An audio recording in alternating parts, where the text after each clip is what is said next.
Thank you once more for giving this audience. I condemn in strongest terms the massacre of more than 20 unarmed civilians, as well as the destruction of civilians' dwellings and a severe injury recently inflicted on some helpless villagers at Ebego village, a locality in Manfe, Manu division of southwest region of Cameroon, by alleged armed separatists. These acts are barbaric, these acts are heinous, these acts are unacceptable whatsoever be the motive, because there is no justification for targeting civilians and civilians' objects, because the international humanitarian laws as well as the international human rights laws has prohibited any form of violence or attack directed towards civilians or civilians object whatsoever be the motive.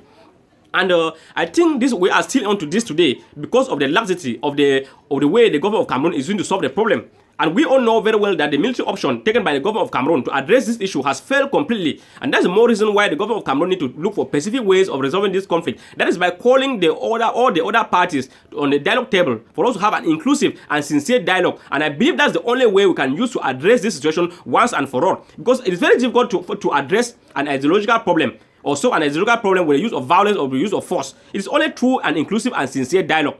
And the silence of the international community, I believe, with regard to the ongoing conflict in northern and southern region of Cameroon, has equally led to wherever we are today, because the international community has been very absent with regard to the situation that is going on in northern and southern region of Cameroon. And that's more reason why I'm using this opportunity to call on the international partners of Cameroon to do everything possible to persuade the government of Cameroon to call the other stakeholders on a dialogue table for them to look for better ways of resolving this problem.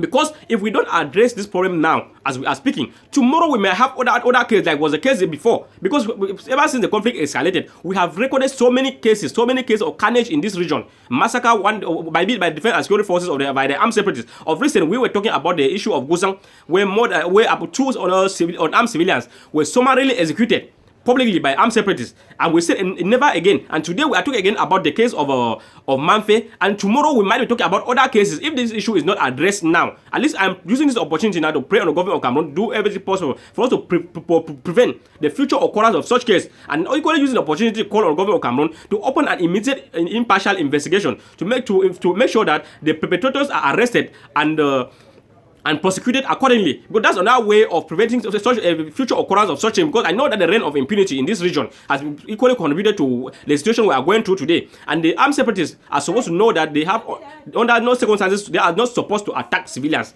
They are supposed to protect the civilians, be it by the defense and security forces, as well as the armed separatists are supposed to protect civilians and not target them, because it's unacceptable.